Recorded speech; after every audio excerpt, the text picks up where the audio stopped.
The first time I met Eero Ohlsson, I was driving up the Nisqually Road at 60 kilometers an hour with a lahar precursor warning active on my incident screen and 40 minutes before. I needed everyone off the mountain, and he was at his borehole monitoring station at 8,200 feet, refusing to answer his radio because his thermistor chain was 37 minutes from completing an 18-month equilibration cycle that could not be interrupted. I want to explain what 37 minutes means in a lahar scenario. The acoustic flow monitors on the Nisqually drainage had been reading elevated turbidity for 90 minutes. The USGS Cascades Volcano Observatory had clocked a 2.1 magnitude seismic event centered at 2 kilometers depth under the East Glacier. Those two things together don't always mean a lahar, but they mean the window in which a lahar becomes possible is open. And when that window is open, everyone above the valley floor gets down. That is not a guideline. That is the job. There was one unaccounted field researcher in the active monitoring zone. His name was in the permit database. His emergency contact number went to voicemail. His radio went unanswered for 22 minutes. I drove up anyway, because that is also the job. I found him exactly where his permit said he'd be, the borehole monitoring station at the edge of the Nisqually Glacier, a cluster of equipment cases arranged on a flat volcanic rock shelf with the kind of meticulous order that meant someone had set this up to last.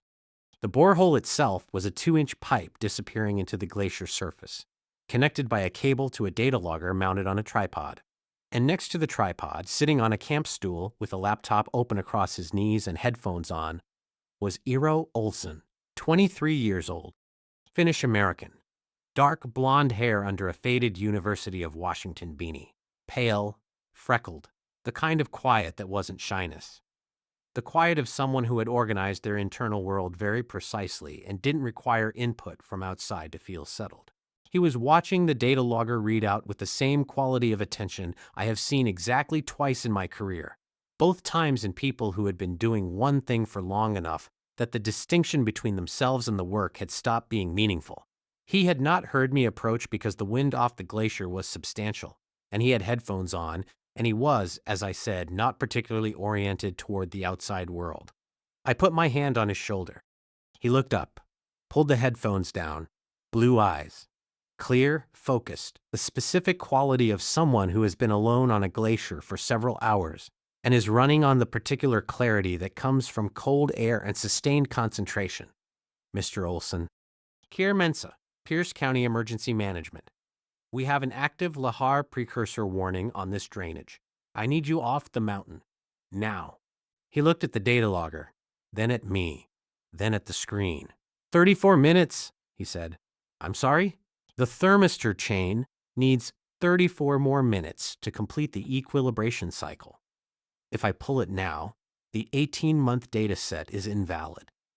The measurements taken during re-equilibration can't be separated from the natural thermal gradient readings. He said this with the patience of someone explaining something obvious to someone who seemed intelligent enough to understand it. 34 minutes, Mr. Ohlsson. The AFM network is reading elevated flow indicators on the Nisqually drainage. There was a 2.1 seismic event at depth under the East Glacier 40 minutes ago. This zone is in the immediate hazard tier. I know, he said. I felt the seismic event. That's partly why I need the data. He looked at me. The glacier did its slow, indifferent work around us. Show me what you have, I said.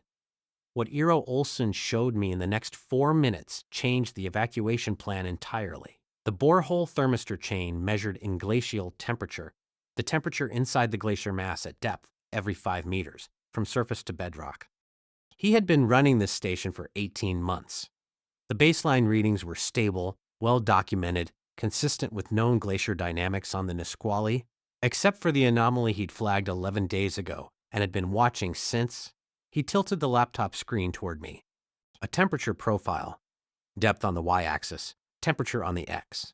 There was a curve, and there was a departure from the curve. At 40 meters depth, the readings were running 0.3 degrees Celsius warmer than the modeled expectation. Geothermal input, he said, from below. Something is warming the basal ice. It's not surface melt. The gradient is inverted. Heat coming up from the volcanic bedrock. He scrolled to a second graph. This is the spatial data. The heat source is not under the Nisqually Glacier. It's under the East Glacier lobe, the East Fork drainage. I stared at the screen. My evacuation plan had everyone moving east. The standard Nisqually extraction route cut east to the Anvil Rock LZ and then northeast toward the Paradise Trailhead. If the destabilization was in the East Glacier, the East Fork Nisqually was the high probability flow path. I was about to route everyone directly into it.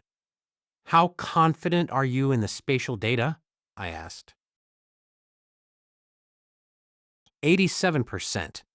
It would be 93% in 34 minutes. He held my gaze. The remaining 6% is the difference between a possible eastern flow and a possible split flow. If it splits, the standard extraction route has exposure. I keyed my radio. Command Day, this is McKinney. Route change on extraction. All personnel stay on the west approach. Repeat, west approach only. Stand by for updated LZ coordinates. A pause. Then my supervisor's voice. McKinney, confirm. You're deviating from the standard extraction plan. I have field data from an on-site researcher indicating the East Fork is the probable flow path. I'm routing west. Confirm acknowledgement. Another pause. Acknowledged. West approach. You have 30 minutes, McKinney. I looked at Eero. 20 minutes. Then we move. He looked at the data logger. Then at me. Something resolved in his expression. A recalculation completing. 20 minutes, he said. He went back to his screen.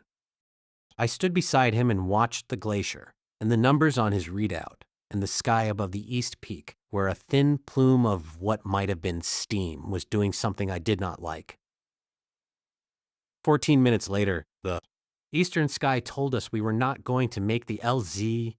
The plume above the East Glacier had become something more definite, not an eruption, not pyroclastic material, but a sustained steam release that meant the fumarolic vent Eero had been tracking was venting in earnest. And what followed a sustained steam release from beneath an unstable glacier, in terms of hydrology, was not a question I needed Eero to answer for me. Close it down, I said. He was already moving. The data logger went into its case in 30 seconds. He had clearly rehearsed this exact process, probably more than once. The thermistor cable came up hand over hand, each sensor capped and stowed, the borehole pipe capped and flagged. The laptop sealed in its waterproof case. Everything secured to his pack in a specific order I could see he had thought through. Anvil Rock, I said. Do you know it? I've been past it 20 times. He shouldered his pack. West route, paralleling the snow apron to about 9,200 feet, then traverse to the rock outcrop. 25 minutes at pace. We don't have 25. 22 if we move now. We moved now. Running on a glacier margin at 8,200 feet with a full research pack is a specific kind of physical experience. The air has less oxygen than you expect even when you are acclimatized. The surface alternates between volcanic gravel, which is stable, and wet snow, which is not, and the transition happens without warning. Eero moved well. Not a runner's gait, something more economical, weight distributed for the terrain, never overextending a stride on uncertain surface. Stay tight on the rock margin, he said, without slowing. The snow apron to the left, the melt rate has been elevated. I wouldn't trust more than 2 inches of coverage over the gravel layer. He knew the surface condition of this specific section of the mountain from 18 months of walking it. I stayed on the rock margin. Behind us, somewhere below the East Glacier, we heard it. Not thunder, not a seismic event, but something between them. A low, sustained concussion, like the mountain clearing its throat. The sound that means mass is moving that should not be moving. Eero glanced back once, calculated something I couldn't read, and kept going. East Fork, he said. We're clear. You're sure? The inundation model for the East Fork puts the flow path 1.2 kilometers east of our current position. We're moving west. He didn't slow down. We're clear. I believed him. I had stopped having a useful reason not to. Anvil Rock was exactly what the name suggested. A massive volcanic basalt formation at 9,400 feet, thrust up from the mountain's flank like something left behind by a larger event, providing a windbreak on three sides and a clear view south and east over the Nisqually drainage. The Paradise Valley was visible far below, the buildings catching afternoon light. The East Fork Nisqually lay to our left and several hundred meters below. We arrived at a pace I would not describe as dignified, and for 30 seconds neither of us spoke because we were both breathing. Then Eero opened his pack and pulled out a data cable to connect his equipment case to his laptop. "You're checking the data," I said. "The sensors I left in the borehole are still transmitting." He brought up the graph. The equilibration cycle completed 4 minutes after we left. He studied the screen. 91% confidence on the eastern heat source location. The flow went exactly where the model predicted. He turned the laptop so I could see. On the eastern drainage below us, visible as a dark smear through the valley, a lahar flow. Smaller than the worst-case models, larger than a Yurkolop, moving at speed down the East Fork Nisqually. Nowhere near the standard extraction route. Nowhere near where my team was. Where my team would have been if I'd followed the original plan. I keyed the radio. "Command Makinde. Flow confirmed. East Fork Nisqually as projected. All extraction personnel report status." One by one, 12 voices came back. Everyone accounted for. Everyone west. I put the radio down and looked at the mountain for a long moment. "Your data was right," I said. "It was 87% right," Eero said. "The extra 4% would have been nicer." I looked at him. He was watching the flow below with the particular expression of someone whose model has been confirmed and who is simultaneously running the next 15 analytical steps. "You just saved 12 people," I said. He was quiet for a moment. "The data saved 12 people." "The data was in your borehole on a mountain you've been working alone for 18 months, I said. "You saved 12 people." He looked at the screen, then, very briefly, at me, then back at the screen. The helicopter couldn't reach us for 90 minutes.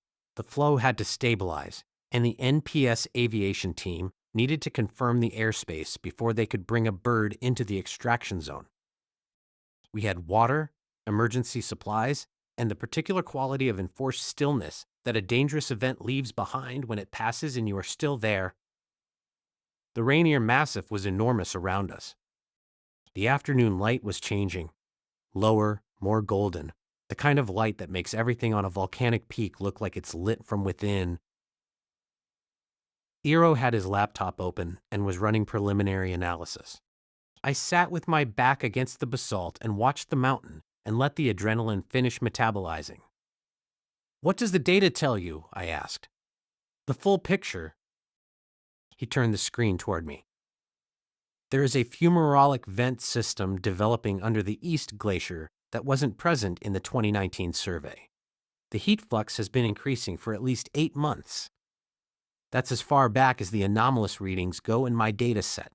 He traced the curve on the screen with one finger. "This means the East Glacier is being destabilized from below by volcanic heat. If the vent activity continues, we'll see progressive basal melting and increasing lahar probability from the East Fork system." How much probability increase? I won't have a defensible number until I run the full analysis. But the current trajectory suggests a significant event within 3 to 7 years, absent intervention. He paused. "There is no intervention. You can't stop a fumarolic vent." I understood that. In my work, you learn to hold that kind of knowledge without letting it prevent you from doing the next thing. You could not stop the mountain. You could route people away from where it was going to go. 150,000 people live in the Pileup Valley, I said, in the primary lahar inundation zone. Some of them have lived there their whole lives and don't know what inundation means. Eero looked at me. That's who I work for, I said. People who don't know the specific number. I know the number. They get to not know it, but only if someone does. He was quiet for a long moment. I know a different number, he said. The Nisqually Glacier has lost 34% of its volume since 1900. The Carbon Glacier, the lowest in the lower 48, has retreated over a kilometer. Every year, the mass balance is negative. Every year, the ice that existed here last century is a little less present. He looked at the glacier below the rock. I measure the loss, because if no one measures it, it's invisible. It happens, and no one can prove it happened or predict what comes next. You chose to stand close to a dying thing and keep your eyes open, I said. He turned to look at me fully. So did you. The lahar was still moving in the valley below us. Far enough away that we couldn't hear it anymore, just see the evidence of it. A dark stripe against the pale drainage, the mountain expressing its own logic. You okay? I asked. He considered the question with the same care he gave everything else. I keep being, he said. Something landed in my chest and stayed. Me too, I said. We sat like that for a while, not filling the space, not moving away from what we'd both just said. The basalt behind us was warm from the afternoon sun, and the mountain was enormous in every direction. And somewhere below us, water was moving, that had been glacier ice 2 hours ago. How long have you been in Washington? I asked. 2 years. I'm from Duluth originally. Finnish-American family. My grandfather came over in 1962, worked on the Iron Range. He used to say the ice was the memory of the earth, that everything that had ever happened was in the ice somewhere if you knew how to read it. Eero looked at his hands, field-worn at the knuckles, the particular weathering of someone who worked outdoors in cold conditions. I read the ice. And what does it say? It says that we are moving faster than the record has ever shown, that whatever is in the ice from this century will look different from everything that came before it. He paused. It says the earth has a memory, and we are changing it. I had grown up in Tacoma, 12 miles from the Pile-Up River. We lived outside the primary inundation zone by about 400 meters. A fact my parents didn't know, and I had looked up when I was 17 and reading everything I could find about Rainier's hazard profile. I had never told them. What would have been the point? I was 12 when I understood the number, I said. 150,000 people. I was sitting in a middle school classroom in Tacoma, and the teacher was explaining the lahar's model, and I was doing the math, and I got to that number, and I just sat with it for probably 5 minutes while everyone else moved on to something else. I looked at the mountain. I have been doing this work for 6 years. I have never stopped doing that math. Most people choose not to know the specific number, Eero said. I know. I made a different choice. I looked at him. So did you. He was quiet for a moment. Then, the spring before I started this field season, I spent 3 weeks reviewing 80 years of mass balance data from glaciers across the Cascade Range. I was looking for any evidence of a recovery trend, any year where the balance was positive. He paused. I found 7. Out of 80 years, the trend line is unambiguous. And you came back up the mountain. What would be the point of not coming back? He looked at me. The glacier doesn't stop losing mass because I stay in the office. The data doesn't get collected because I find it painful to collect. He shook his head. The work is still the work. The work is still the work, I said. He turned to look at me. The afternoon light was fully golden now, catching the snow fields on the upper mountain and turning them amber. And in that light, Eero Ohlsson looked like someone who had chosen a very hard thing and was entirely at peace with having chosen it. Are you seeing anyone? I asked. The question came out level, the way things come out when you've been in a high-stress situation long enough that the usual hesitation machinery is offline and you're just saying what's true. He blinked. A specific, genuine blink of surprise. Then the quality of his attention shifted from the mountain and the data and the analysis, fully, completely to me. "No," he said. "You." No. The lahar had stopped moving. Far below us, the East Fork Nisqually was running higher than normal, brown with sediment, finding its new banks. The mountain had done what it was going to do, and the valley would absorb it, and in a week there would be a new deposit of volcanic material on the East Fork alluvial fan, and the glacier would be a little smaller than it was this morning. "I have been on this mountain alone for a long time," Eero said. "The work requires it. I chose the work." He paused. "I haven't minded it until today." I kissed him. Or we kissed each other. The exact sequence was close enough to simultaneous that I have never been entirely sure, and I think the uncertainty is correct. It was brief and careful and warm in the cold mountain air, and it tasted like altitude and the particular relief of having made a decision that turned out to be right. When we broke apart, we were both looking at the valley below. "The helicopter is going to be another 40 minutes, I said. "I know," he said. "I have a report to write." "I know." He was already opening his laptop. "I have preliminary analysis to run." We sat side by side against the basalt and did our respective work, and somewhere in the middle of it, our shoulders came into contact and neither of us adjusted, and the mountain was enormous and indifferent around us, and the afternoon went gold, and then amber, and then the specific deep blue of a clear evening at elevation. 7 weeks later. He sent me the completed thermal analysis on a Wednesday afternoon, 42 pages, peer-reviewed format, the kind of document that took what he'd been watching for 18 months and turned it into something that could go in front of a decision maker. The finding was significant. The fumarolic vent system under the East Glacier was not a new development. It was a reactivation of a system that had been dormant since 1934.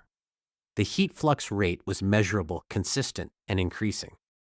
The model predicted continued East Glacier destabilization over a 3 to 5 year window and recommended enhanced monitoring of the East Fork drainage, updated lahar's modeling for the East Fork flow path, and an immediate review of evacuation routing in communities along the pile-up's east tributaries.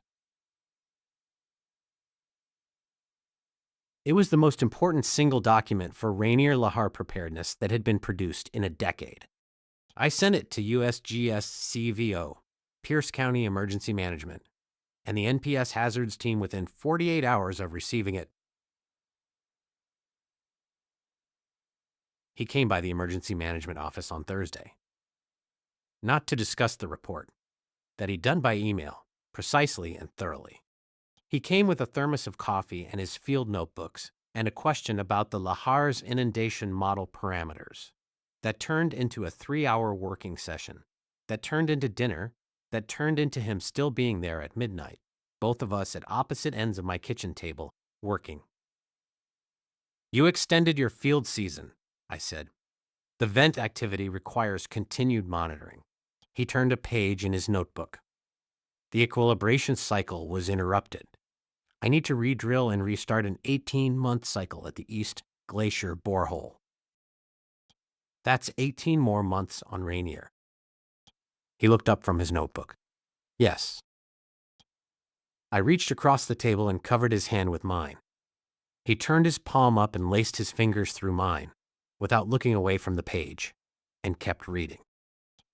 The updated lahar's model for the East Fork Nisqually, incorporating Eero's thermal data, went into effect in March. Pierce County updated its evacuation routing for 3 communities. The NPS installed 4 new acoustic flow monitors on the East Fork drainage. 2 downstream schools added lahar drill protocols for the first time. None of this made the news. It was the kind of change that shows up in preparedness infrastructure and nowhere else. The quiet update to the system that means fewer people die when the mountain does what the mountain is going to do. Eero had redrilled the East Glacier borehole in February. The new thermistor chain was showing stable readings.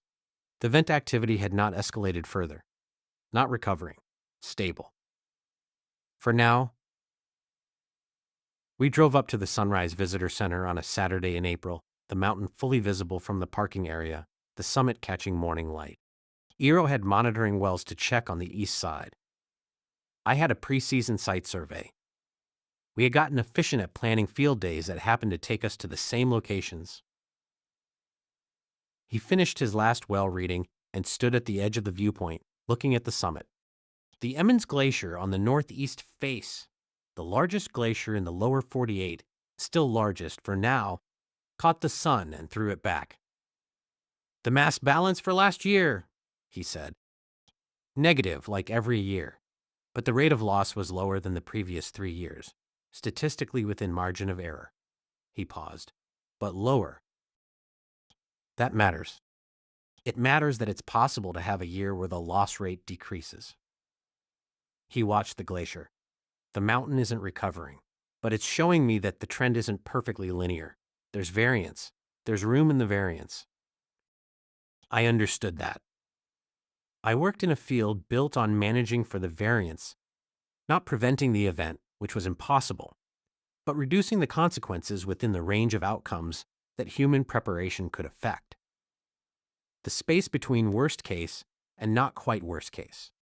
That space was where everything we did lived. I had something in my jacket pocket. I had been carrying it since February. "Eero," I said. He turned from the glacier. I put the box on the viewpoint railing between us. He looked at it, then at me.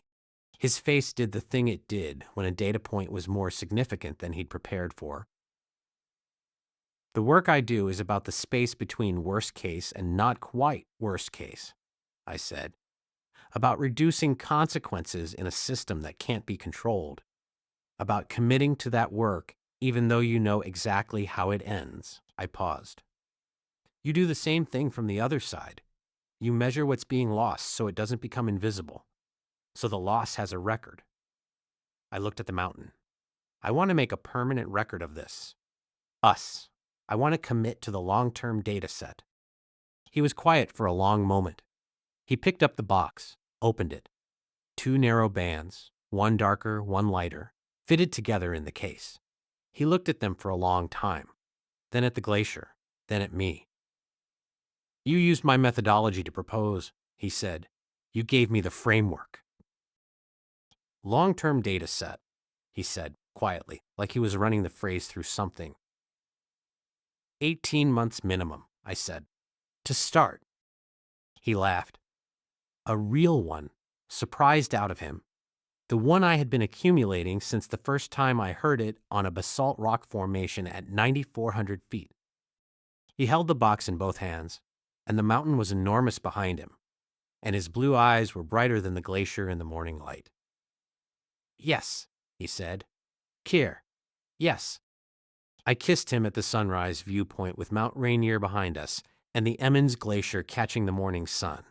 And the mountain held us the way it holds everything it has decided is worth keeping, with complete indifference and with permanence and without asking anything in return.